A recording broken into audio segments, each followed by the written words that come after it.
Hi guys, Bill the Appraiser here, back with another episode of A Cubed, as I like to call it, all about appraisals. And the topic of the day is kind of where does the value come from? The value being the value, the final estimate of value on the appraisal report. Where exactly does that come from? And I'm sure that agents wonder about that, homeowners wonder about that, and so here it goes. The appraiser starts with doing a search of some sort, whether it's on the subdivision that the subject property is located in, and or a radius search, generally starting with 1 mile, going out to 2 miles, and so on, until they have enough comparable sales to do the report. Keep in mind, that enough comparable sales to do the report is not searching for a particular value. It's simply finding enough sales that have the same characteristics, more or less, as the subject property. 10 or 15, 20% max of square footage, age, bed bath count, lot size, car storage, things like that. So the appraiser goes out, they do their search, they have their comps, they enter those onto the grid, and of course there are going to be adjustments that need to be made, plus and minus. I mentioned this before. The old adage is comp worse add, comp better subtract in relationship to the subject. And so then when it's all said and done, we'll just talk about the first page. At the bottom of the page, you have 3 adjusted numbers. Now the appraiser may have more comps in the report, for various reasons, either to bracket various aspects of the subject, or depending on the loan type, maybe 90-day sales are required if it's FHA, or maybe a listing is required if it's FHA, and that kind of thing. So, you have the comps in the report, the adjustments have been made, you have adjustments, you have the 3 adjusted values at the bottom of the first page. And the appraiser may offer that up as, a range of values for the subject property, but for better or worse, the process does not allow the appraiser to offer up a range of values as the value for the property. So the appraiser has to go back through and they have to reconcile, as we call it. So they have to take all those aspects and they have to look at those 3 numbers and they have to decide, okay, well, where does my subject best fall? And so, the appraiser goes back through and they look at the first comp, second comp, third comp, and then they have to go through what we call a weighting process. Weighting, and WEIGHTING. Because historically, back in the day, as they say, appraisers may have just kind of said all sales weighted equally in the final estimate of value, which worked to a certain extent, but lenders don't like that because it's kind of a lazy way out, right? I mean, if the appraiser has 4, 5, 6 sales in the report and they say all sales weighted equally, and chances are they could go back through and fine tune that a little bit. So, the appraiser goes through, and I don't know how other appraisers do it. I see lots of other appraisal reports, but chances are the appraiser weights it either based on recent sale, how recent a sale is it, or proximity. Because, the old saying, location, location, location. And so chances are the appraiser is likely going to give more weight to the sales that are closer by in proximity and less weight to the ones that are a little bit further away. Just for the record, the appraiser generally does not give a whole lot of weight, if any, to listings because the listing is exactly that. It's not really a closed sale just yet. The appraiser might be tempted to give a little more weight to something if it is a pending sale.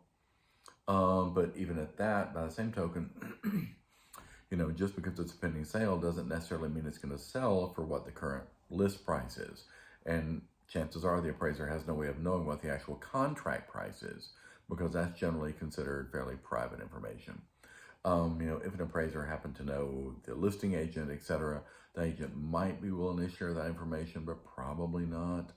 And so, the appraiser is going to be looking at the various values and having to come up with some sort of reconciliation. And again, back to either recent sale or proximity or a combination thereof, or maybe simply an overall, most weight given a comp 3 due to overall similarity to the subject, and maybe a combination of those things. Close proximity, recent sale, a swimming pool like the subject, acreage like the subject, etc., etc. One thing that people may not be aware of is that the final estimate of value is supposed to be, since everything in an appraisal is supposed to be bracketed, the final estimate of value is actually supposed to be bracketed by the unadjusted sales as well as the adjusted sales. And so when I say that sentence, I realize everybody understands the words that have come out of my mouth, so to speak, but they might be thinking, what does that really mean? And what it means is you look at the sales at the top of the page. That shows you the actual sales price. And then you look at the number at the bottom of the page. And that shows you the adjusted values after the pluses and minuses for the things that the comparables have that the subject does not, and vice versa.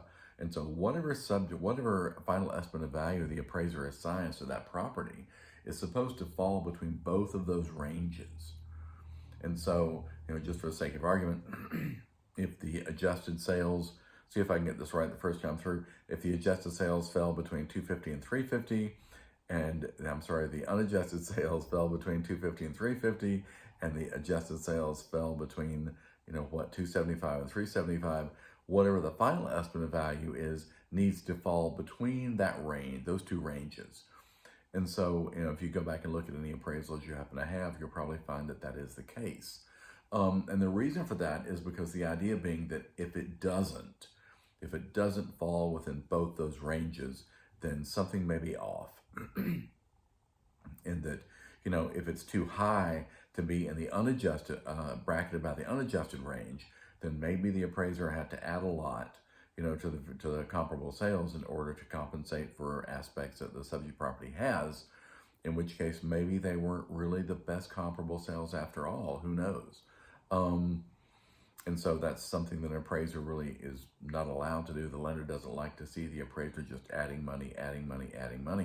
Although it may be warranted, the appraiser wonders, wow, the lender wonders, wow, are these really the best comparable sales for this property?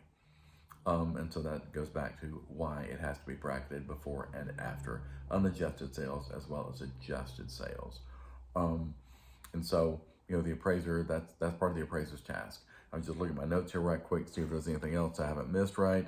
And so, the appraiser is really not supposed to say equal weight given, because that's kind of the lazy way out. And so lenders don't like that. Lenders really like it a whole lot better if the appraiser goes through and says most weight given to comparables 1 and 2. Maybe that's because they're in the subject subdivision, or maybe most weight given to comparables 1 and 2 because they are the most recent sales, or potentially overall estimate of overall similarity to the subject kind of thing. So, but the lender is definitely going to want to see some sort of reconciliation. And so that's why it presents a little bit of a problem on occasion. Case in point, I had one pop up today for, a potential inspection. And most appraisers go through and look and see, and they do their due diligence, they do their homework, and they look and see especially if it's a purchase, is it doable? If it's doable, are there reasonable comparable sales? And in this particular instance, there's a really good comp. Unfortunately, it didn't sell for nearly as much as the subject property was going to be selling for. And it was one of those situations where, as I said before, appraisers do not have the luxury of picking and choosing. Appraisers need to use the sales that need to be used.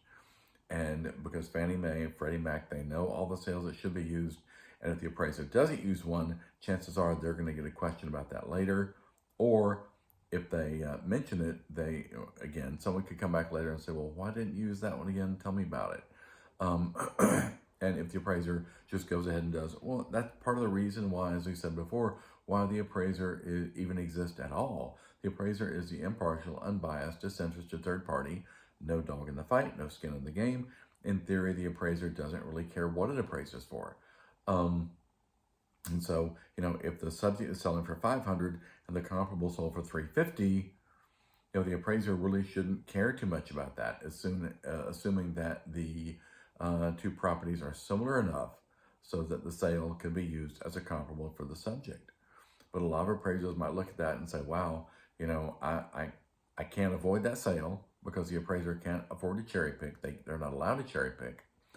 And along with that, then they know they can see what the contract price is.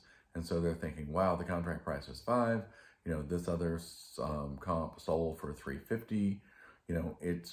Maybe there's a way, let me look and see, is there a reason why it's sold low? Which there very well could be. Very often in the MLS listing verbiage, it's going to say something like, distressed sale, or it may be motivated seller. extremely motivated seller kind of thing. So, the appraiser might be able to, use a particular sale as kind of what we call the low man, because once you have the adjusted sales, regardless of how many sales you have in the report, you're going to have kind of that bell-shaped curve, right? You're going to have something sold low, something sold high, or adjust out low, adjust out high, and you're going to have several things in the middle. So at the end of the day, the appraiser has to go through, they have to reconcile, explain where they're giving most weight, why they're giving most weight, and how they arrived at the final estimate of value. And the reason for that is because the lender wants to see it, the reviewer wants to see it, underwriting wants to see it, and of course, Fannie and Freddie want to see it. The homeowner may want to see it, especially if maybe for some reason it doesn't jive with what they would like for the value to be. Before they go running to a reconsideration of value, they might want to go back over those numbers just to see where the value came from, because on occasion, with homeowners, they have a number in their head. They know that something down the road sold for $1 bazillion, and so they consequently expect that maybe they're worth $1 bazillion, and then come to find out, well, the one down the road was twice as big, had twice as much acreage, had an in-ground pool, had a basement, things like that. So anyway, I hope that sheds a little bit of light on that issue, is exactly where does the final estimate of value come from? How does the appraiser arrive at that? Hope that sheds some light on that. Feel free to hit the like button, hit the subscribe button, leave me some comments on what you'd like to see discussed in upcoming videos, and I will see you there. Appreciate it. Thanks for tuning in. Have a great day. Cheers.